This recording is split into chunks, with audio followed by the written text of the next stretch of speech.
और अब ग्रेटर नोएडा की उस घटना की बात करते हैं जिससे सरकारी महकमों में भी हड़कंप मच गया। एक ऐसी घटना सामने आई जिसने हर किसी को झकझोर दिया। 27 साल के सॉफ्टवेयर इंजीनियर युवराज मेहता जो अपने घर लौट रहे थे, लेकिन एक गहरे पानी के गड्ढे में उनकी कार गिर गई। मदद समय पर नहीं पहुंची। करीब 1.5 से 2 घंटे तक युवराज मदद का इंतजार करते रहे, गुहार लगाते रहे, चीखते चिल्लाते रहे, लेकिन उनको बचाया नहीं जा सका। और यहां प्रशासन की बड़ी लापरवाही सामने आई। युवराज ने अपने पिता को आखिरी बार फोन किया था और कहा था कि मैं यहां फंस गया हूं, मुझको बचा लो पापा। यूपी सरकार ने अब एसआईटी जांच का आदेश दिया है। नोएडा अथॉरिटी के सीईओ को हटा दिया गया है। और क्या कुछ पता चला इस पूरी घटना को लेकर, ये रिपोर्ट देखिए। ग्रेटर नोएडा सेक्टर 150 कार निकालने के लिए पहुंची एनडीआरएफ की टीम। वही कार जिसमें 27 साल के इंजीनियर युवराज मेहता बैठे थे। 27 साल के इंजीनियर युवराज मेहता की दर्दनाक मौत ने सिस्टम, प्रशासन और बिल्डर की लापरवाही पर बड़े सवाल खड़े किए हैं। एक ऐसा हादसा जिसमें युवराज करीब 1.5 घंटे तक जिंदगी और मौत से जूझते रहे। सिर्फ हादसा नहीं है ये, बल्कि सिस्टम की लापरवाही का जीता जागता सबूत है।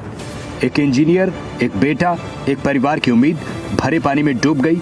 मदद को कोई आगे नहीं आया।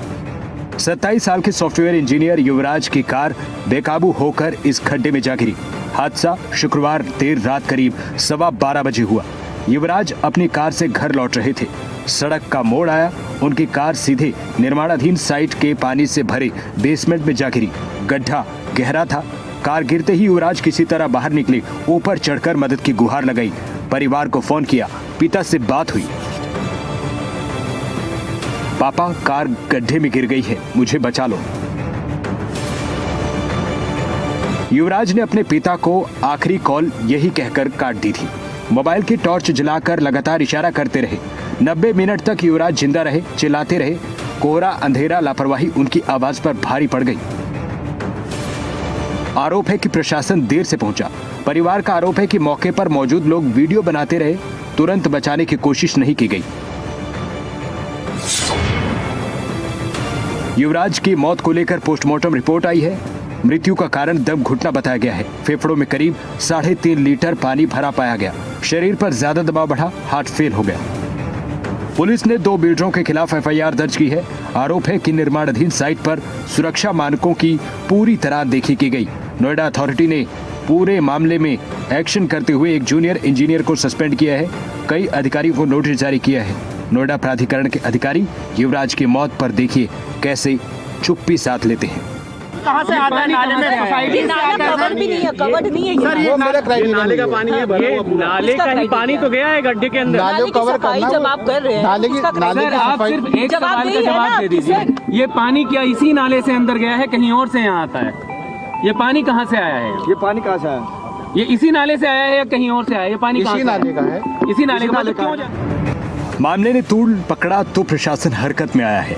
सवाल है क्या कार्रवाई युवराज को इंसाफ दिला पाएगी?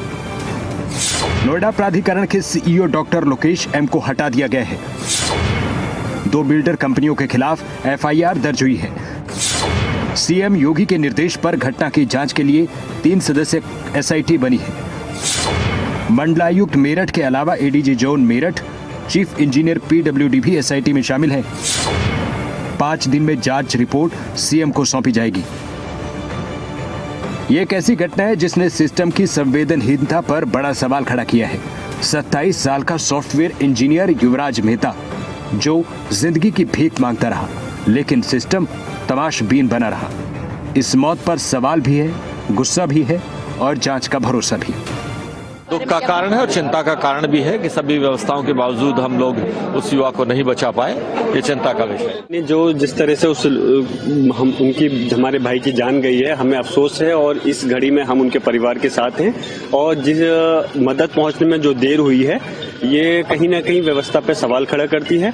और इस प्रकार ये आगे को सुनिश्चित किया जाए कि ऐसी कोई दोबारा से ऐसी सिचुएशन क्रिएट नहीं होनी चाहिए जिससे कि लोगों की जान के ऊपर बन सके।